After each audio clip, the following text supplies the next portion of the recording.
क्षेत्र के जानकार और वरिष्ठ पत्रकार विजय उपाध्याय जी का। सर, सीतापुर की सिधौली सीट की अगर हम बात करें, लंबे अरसे से बसपा और सपा के बीच टक्कर हुई।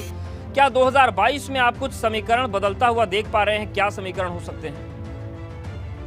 देखिए, सीतापुर की सिधौली सीट ऐसी है जहां बीजेपी को जीत नहीं मिल पा रही है काफी दिनों से जी।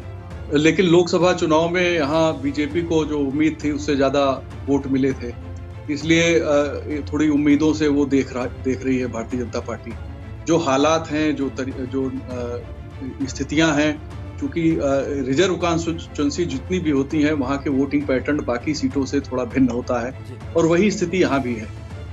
चूंकि इसमें जिन बिरादरियों का ज्यादा वोट है उसमें जो बेस वोट बसपा का है, जाटो समुदाय वो बीएसपी के साथ जुड़ा रहा है। लेकिन इस चुनाव में बीएसपी से कुछ परसेंट अगर वोट जो जाटो समुदाय के हैं वो छिटकते हैं। उसके दो कारण है। एक कारण ये है कि बीएसपी को उत्तर प्रदेश में सरकार बनाते हुए लोगों को लग रहा है कि शायद सरकार नहीं बनेगी। एक बात। दूसरी बात यह है कि बीजेपी को रोकने के लिए जो बसपा का कोर वोट है उसके मन में कहीं न कहीं ये बात भी रहती है कि हमें बीजेपी को की सरकार न बने। तो शायद इसलिए अगर सपा की तरफ वोट ट्रांसफर होता है तो उसका एक रिजल्ट दूसरे यानी कि रिजर्व सीट का जो वोटिंग पैटर्न है वो किस तरीके से बदलेगा, इस पर भी बहुत कुछ निर्भर करेगा। सर, आप हमारे साथ बने रहिए।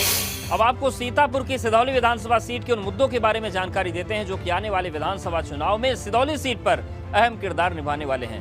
पहला बड़ा मुद्दा है कृषि का। किसी जमाने में यहाँ पर आलू और तंबाकू की खेती बड़े पैमाने पर होती थी, लेकिन अब हालात बिगड़ गए। दूसरा बड़ा मुद्दा रोजगार का है, जिसकी तलाश में लोगों को लखनऊ का रुख करना पड़ता है।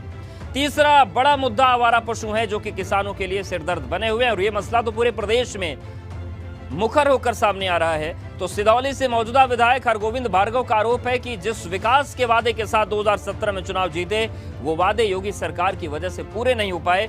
वहीं 2017 में सपा से रनर अप रहे मनीष रावत भी भाजपा पर विकास के नाम पर झूठ बोलने का आरोप लगा रहे हैं। जहाँ तक बात रही विकास की, तो जो सड़कें मैंने पिछली सरकार में बनवाई थी आज तक उन सड़कों की रिपेयरिंग नहीं हुई। सरकार कहती है सड़क गड्ढा मुक्त हो गई है, लेकिन हमारे क्षेत्र में जाके आप देख लीजिए, अगर एक रोड की भी रिपेयरिंग अगर आप बता दें हमको तो हम कहेंगे कि हाँ विकास हुआ है। तो इन 5 सालों में जिन मुद्दों पे हम आए थे वो सारे मुद्दे पे पानी फिर गया। सरकार ने कोई काम नहीं किया। इस सरकार ने न तो कोई कॉलेज बनाया है, न कोई पुल बनाया है, कोई भी एक भी नया काम सिधौली विधानसभा में नहीं हुआ है तो केवल पत्थर लगाने का काम किया गया है। जो मैंने उस समय जो कार्य कराए थे, जो मैंने पावर हाउस बनाया था, वहाँ